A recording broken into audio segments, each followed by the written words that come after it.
Shavua Tov, après le Shabbat, Shira Shabbat ou Bishvat, et c'est l'occasion de réfléchir quelques minutes sur le sujet de la fête des fruits. Alors, on peut être étonné, mais le Tu Bishvat qui est inscrit dans la Mishnah, en fait, n'a pas de règle particulière. C'est-à-dire qu'on n'a pas besoin de reciter le Hallel, on n'a pas le Moussaf, on n'a pas tout ce qui fait l'apanage des fêtes. Et pourtant, on va essayer dans ces quelques minutes d'expliquer l'importance de cette fête par rapport à notre attachement à Israël. Le premier élément, c'est ce qu'il nous faut savoir, ce sont les 4 nouvel an qui se présentent dans la Maseret Rosh Hashanah. Le premier nouvel an que tout le monde connaît, c'est Rosh Hashanah Tishrei, qui correspond à un nouvel an pour les hommes et en même temps un nouvel an pour la plantation des arbres. Le second, c'est Rosh Hashanah Laïlanot pour les arbres, et c'est maintenant. Le troisième, eh bien, ça sera le relatif à Chodesh Nissan au moment de la consécration des rois. Et la quatrième, c'était au mois de Elul pour la dîme des animaux. Eh bien, revenons sur le sujet qui nous intéresse, Tu Bishvat. Tu Bishvat, en fait, a été l'objet d'une discussion dans la Gemara entre Beth Hillel et Beth Shammai. On a d'un côté Beth Hillel qui nous dit ce que nous connaissons, ça sera le 15 Shevat, et Beth Shammai qui dit non, ça devrait être le premier, comme les autres premiers de l'an, qui sont toujours le premier. Alors, si vous voulez une toute petite explication qui va nous permettre, en fait, ce que Beth Hillel recherche, c'est la réalité. La réalité, il sait que la pluie, la majorité des pluies sera tombée jusqu'au 15, et que ce moment-là, on a des chances de voir les arbres fleurir. On parle toujours de l'amandier fleuri étant comme le premier arbre. Et ça sera la réalité, c'est le choix de Hillel. Beth Shammai a une autre raison. Beth Shammai pense que globalement, il recherche le but. Le but, c'est que nous pensons qu'au mois de Shevat, c'est le moment de la plantation des arbres, du fleurissement des arbres. Alors, on n'a pas lieu d'attendre. Qui plus est, l'ensemble des mois des Nouvel An commence toujours le premier. Donc, il n'y a pas lieu de déroger et il faudra fixer la date par rapport à ça. Voyons maintenant les lois de Orla. Alors, c'est fondamental, c'est pour comprendre en fait l'engagement des Nouvel An qui se fait l'un par rapport à l'autre. De quoi s'agit-il? Orla, le mot Orla, d'abord, en hébreu, ça vient de Harel, incirconcis. On dira d'un individu qu'il est incirconcis, mais aussi d'un cœur incirconcis, ou encore, eh bien, par rapport de la terre, par rapport à la terre, on dirait qu'elle sera incirconcise. On comprend qu'il y a par là une situation imparfaite, ou si vous préférez une situation d'impureté, qui a été provoquée par Adam Arishon. Et donc, de ce moment-là, eh bien, notre mission est de sortir, de donner un tikkun, une réparation possible par rapport à cette dîme de Orla. De quoi s'agit-il? Eh bien, les 3 premières années de la plantation d'un arbre, les fruits qui sortiront de cette plantation, nous n'aurons pas le droit de les consommer. Alors, à partir de quand? Eh bien, à partir de Rosh Chodesh Tishrei, comme nous l'avons vu tout à l'heure, que c'était la plantation des arbres, eh bien, il s'agit exactement de ce problème. Donc, si on a un arbre qui a été planté un mois avant Rosh Chodesh Tishrei, disons Elul, 30 jours avant, arrive Chodesh Tishrei, ça sera considéré déjà comme une année engagée. Et il faut nous compter 3 ans, jusqu'à quand? Jusqu'à Tu Bishvat. Et donc, à Tu Bishvat, c'est la fin de la période de Orla, c'est-à-dire qu'en 3 ans, de non-consommation des fruits, on part du principe que cette touma, de cette impureté, de cette situation par rapport à la faute d'Adam Arishon a été lavée, et donc de ce fait, on a maintenant la possibilité de consommer les fruits. Mais avec une particularité, c'est que ces fruits peuvent être consommés à Yerushalayim la 4e année, et la 5e année, ils sont permis d'être mangés dans l'ensemble du monde, et donc on comprend que de ce fait, la loi de Orla disparaît.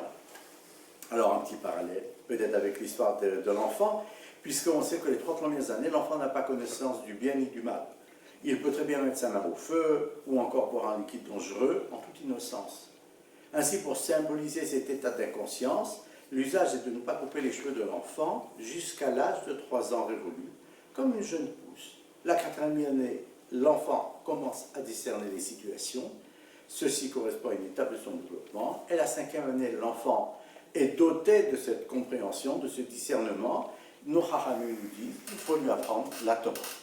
Et donc, voilà, on a le cadre qui est fixé, les lois de Orla qui sont mises en évidence par rapport à Tou Bishvat, et la date butoir de ces dinim de Orla, c'est précisément Tou Bishvat. Deuxième élément, 30 jours de préparation. De quoi s'agit-il? Eh bien, lorsque nos Chachamim nous disent que 30 jours avant Pessah, il nous faut nous préparer les halachot, préparer psychologiquement, si on veut dire comme ça, mais en tout cas, préparer, nous savoir qu'est-ce qu'on devra faire à Pessah, 30 jours avant. Le Talmud Chaim rajoute et dit, c'est pas simplement une préparation technique, mais c'est aussi une préparation dans les cieux. Dans les cieux, 30 jours avant, l'aura de cette lumière, de cette Gdusha apparaît déjà. Et donc, si c'est ainsi, on est dans cette situation où, à Tou Bishvat, 30 jours avant Tou Bishvat, 30 jours après, pardon, c'est Purim. Et donc, à Tou Bishvat, on a une préparation de la fête de Purim, puisque la lumière de Purim déjà apparaît à ce moment-là. Et qu'est-ce qu'il y a de particulier à Purim? C'est Imche et Zecher Amalek, du fait d'effacer la génération d'Amalek. Amalek étant, c'est un élément amusant mais en même temps dramatique, c'est le fruit du mariage entre Ésaü et de Ishmaël. Les deux, leurs enfants se sont mariés entre eux, et il est devenu l'ennemi juré du peuple d'Israël. Cet ennemi juré du peuple d'Israël, de génération en génération, réapparaît. À chaque fois qu'on a un doute au niveau de notre émouna, ou émouna étant la confiance, croyance en Dieu, ou encore au niveau de la Gdusha, alors Amalek réapparaît. C'est un peuple, mais ça peut aussi être un individu qui s'incarne par rapport à un antisémite notoire et qui de ce fait agit et sévit tout au long de l'humanité. Eh bien, si on a compris le problème, on a un rapport qui est en train de s'établir entre Tou Bishvat et la paracha que nous avons lue aujourd'hui, parachat Peshala, qui est Vayavo Amalek. On a les deux phénomènes qui se passent, de même que les lois d'Orla sont une conséquence de la faute d'Adam, Arishon, et qui a entraîné une impureté de la terre. Cet état disparaît à la fin de la 3e année. De même à Tou Bishvat commence l'effacement du souvenir d'Amalek, l'ennemi d'Israël qui disparaîtra à tout jamais avec l'arrivée du Mashiach. Et voilà, nous sommes prêts à commencer donc non pas le Seder de Tou Bishvat, mais prêts à commencer la célébration de ce soir ou de ce matin. Il y a ces 7 fruits, ce passouk qui nous dit il y a le pays de blé, d'orge, de raisin, de figues et de grenades, un pays d'huile d'olive et de miel, en Devarim, Sefer, Devarim, chapitre 8, verset 8. C'est-à-dire ce verset qui nous rattache, qui nous dit voilà les 7 espèces de produits d'Israël qui doivent rattacher le peuple d'Israël à sa terre. Il y a un lien affectif qui est en train de s'établir par l'intermédiaire de ces 7 fruits.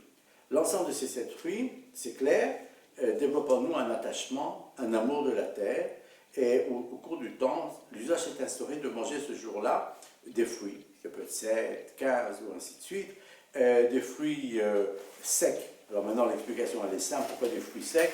Parce qu'il fut un temps, on n'avait pas les fruits, la seule possibilité de les conserver était de les faire sous cette forme-là, secs, et de leur donner la possibilité de les consommer de par le monde, quand bien même nous n'étions plus en Israël. On voulait garder l'aspect de cette mitzvah qui nous relie en mangeant des fruits d'Israël. Alors, une petite aparté peut-être sur le chiffre 7. Le chiffre 7 dans la Kabbalah, vous savez, correspond aux 7 midot, aux 7 qualités qui sont Chesed, Gvura, Tiferet, Netza, Hod, Yesod, Ve Malchut, que je traduirai en français par la bonté, la rigueur, la miséricorde, l'éternité, la majesté, et enfin Yesod Malchut étant globalement la notion de royauté. Eh bien, le Talmud Chaim nous apprend la chose suivante. Ce chiffre 7 est relié à ces spirotes, mais relié aux 8 ou 7 ou 8 enfants de Jacob, et de Jacob marié avec Rachel et Léa. Et troisième chose, eh bien, avec les 7 fruits d'Israël. Et je commence l'énumération. Ruben est associé au chesed, à la bonté, et au blé. car c'est une grande bonté que d'avoir le blé qui permet ainsi de nourrir l'humanité. Après Ruben, nous avons Simon, qui est associé à la rigueur et à l'orge. Lévi, à miséricorde et au vin. Judas, qui incarne l'ensemble du peuple, n'est pas rattaché à une qualité particulière. Quant à Issachar et Zevouloun, ils sont reliés aux qualités d'éternité et de majesté, Netzahod, et ce sont les fruits des figues et de la grenade qui sont associés. Enfin, les deux derniers, c'est Joseph et Benjamin, qui eux établissent le lien entre les qualités précédentes et le peuple d'Israël. Ils correspondent à l'huile et au miel. Alors, vous avez compris ce qui s'est passé? On a eu ces 7 qualités qui sont Chesed, Gvura, ainsi de suite, qui participent au dévoilement d'Hachem. On a associé ces 7 aux 7 noms de Jacob. Alors, il y a un tout petit élément à bien comprendre. En fait, il y a 8 enfants de l'union de Jacob, Rachel et de Léa, mais le 8e dont je ne parle pas, c'est Judas, qui incarne la royauté globale, et donc de ce fait, il n'y aura que 7. D'accord? Eh bien alors, il y a ces 7 qualités qui correspondent au développement du divin, rattachées à ces 7 enfants qui incarnent aussi, sont porteurs de cette Gdusha, et rattachés à un 3e élément, qui sont ces 7 fruits d'Israël qui représentent la Gdusha. On a ce parallèle qui est en train de s'établir, cet attachement, dévoilement du divin, par l'intermédiaire de ces 7 fruits que nous consommons au moment de la fête de Tou Bishvat. Alors pour les 7 fruits en question, en fait, je me suis amusé à les diviser en 3 catégories. On aurait pu le faire autrement, mais d'après les commentaires que j'ai trouvés, il y a des raisons à participer, à expliquer ces 7 fruits, ces 7 espèces d'Israël par ces 3 catégories. La première catégorie, qui sont les fruits de la connaissance, le blé, le vin et l'huile. Parce que le blé, c'est une nourriture spécifique à l'homme, alors que l'orge est un aliment spécifique pour les animaux. Et voilà que Rabbi Yehuda nous apprend que le blé est associé à l'arbre de la connaissance. L'enfant commence à appeler ses parents, papa, maman, dès le moment où il mange. C'est ainsi qu'il est inscrit dans la Gemara.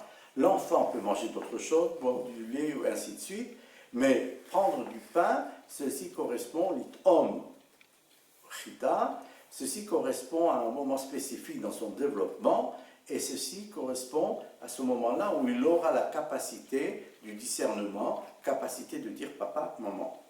De même, le passage du blé à la farine, de plus encore à un produit fini, est un processus qui nécessite des efforts. L'étude de la Torah est un apprentissage lent et régulier qui nécessite de la persévérance. C'est-à-dire qu'on nous demande de servir Hachem avec notre intelligence et pas simplement avec notre émouna. Notre émouna, certes, conscience, mais aussi avec toute notre compréhension, notre sérel. Alors, passons après le blé, vous avez compris, qui est un élément de la connaissance, du fruit de la connaissance, le vin, le raisin ou le vin, alors qui a pour gamatria yaïn 70, comme le mot secret, sod. Et un proverbe nous dit que lorsque l'on boit du vin, les langues se délient. Et c'est là un deuxième type de connaissance, plus tourné vers la mystique qui s'exprime. Et il y a donc, c'est bien cette dimension de participation du vin qui donne la possibilité à l'individu de dire et de comprendre des choses plus élevées qu'une compréhension supérieure à ce qu'il aurait pu faire sans la consommation du vin. Le troisième élément, eh bien, c'est l'huile, les olives. Donc c'est l'huile provient de l'olive.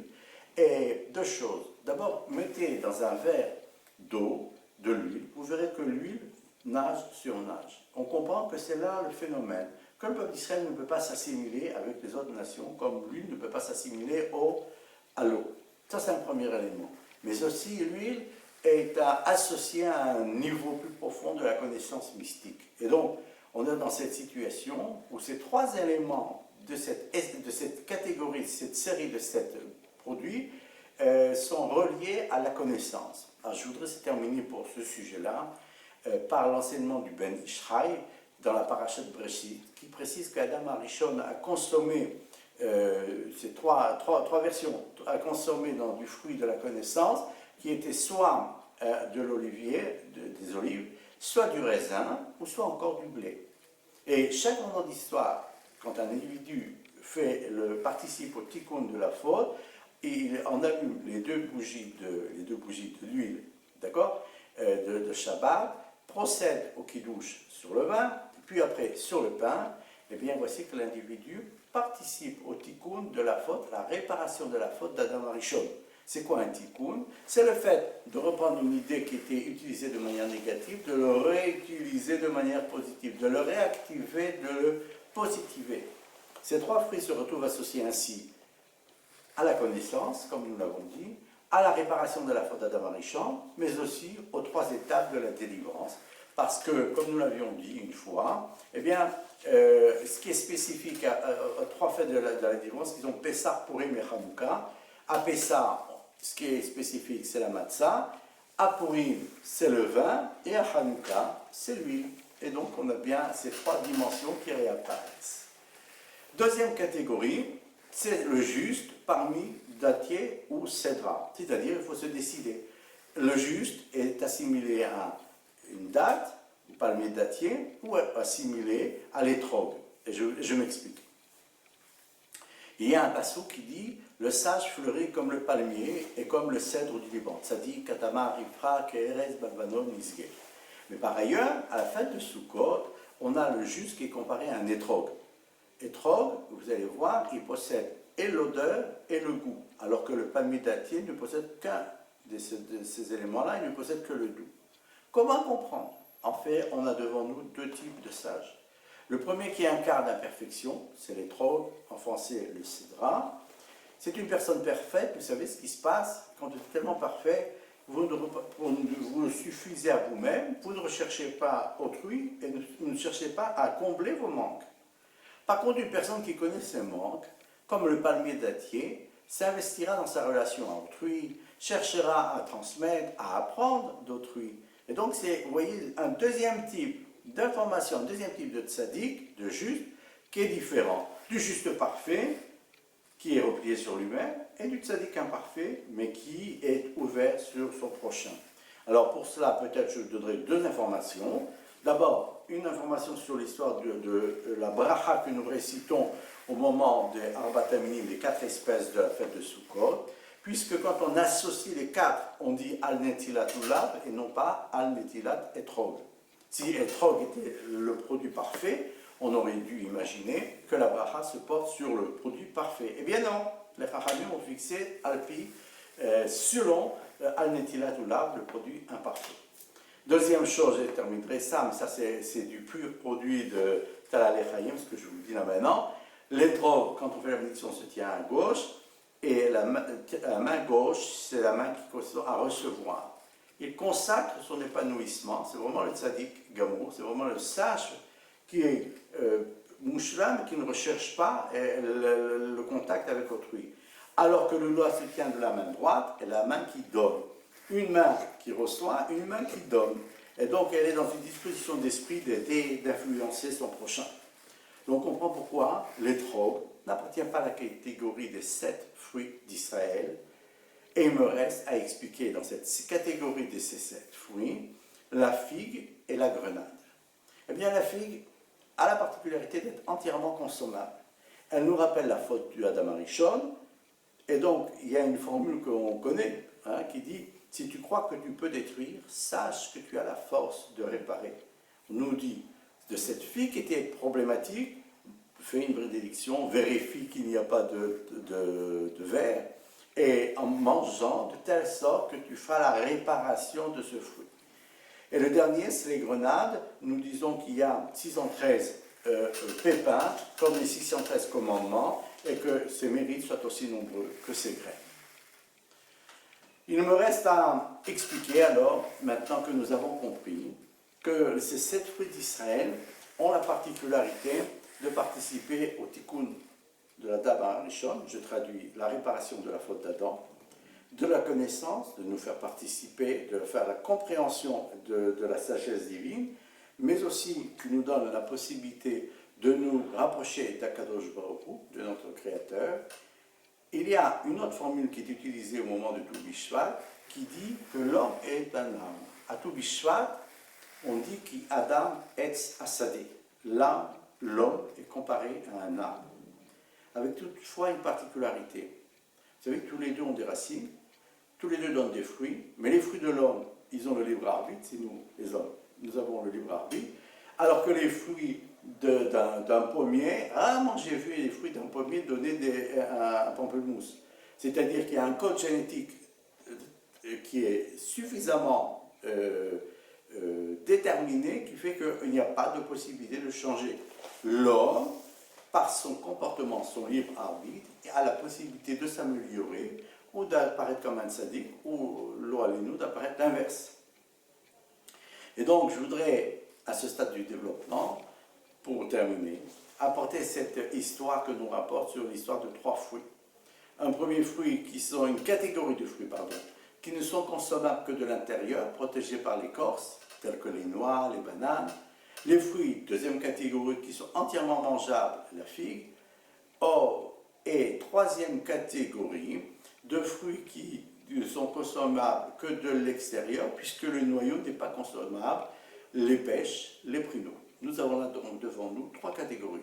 Des fruits dont l'extérieur est mangeable, le deuxième dont les fruits dont l'intérieur est mangeable, et le troisième c'est l'intérieur et l'extérieur sont mangeables. Et nos sages nous disent, en fait tu as affaire à 3 catégories de personnes.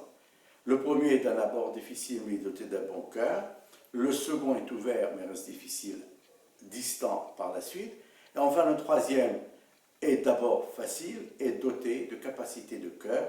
C'est là une personne à n'en pas douter, comblée de qualités humaines. Eh bien, on comprendra mieux l'importance de cette fête, Tou Bishvat, qui objectivement n'a aucun signe extérieur. Elle a pris ses lettres de noblesse au XVIe siècle, à Safed, Sfat avec le Hari à Kadosh, c'est ce que nous en connaissons. Et puis une deuxième impulsion, avec il y a à peu près 80 ans, 100 ans, avec le KKL, qui a encouragé les enfants à planter des arbres à ce moment-là. Et puis cette fête-là, eh bien, reste marquée dans tous nos esprits. Là où nous étions, en exil, en France ou ailleurs, nous avions à chaque fois ce sentiment d'être attaché à Israël en mangeant des fruits d'Israël ce jour-là. On faisait tout pour avoir ces fruits, pour avoir la capacité. Et maintenant que nous sommes là, eh bien, manger ces fruits, on développe notre attachement à la terre d'Israël, à la sainteté de la terre d'Israël, et de telle sorte que toutes les bénédictions que nous avons dites, eh bien, se transforment en des brachot bénédictions pour nous tous. Amen, ve amen, Shavuot.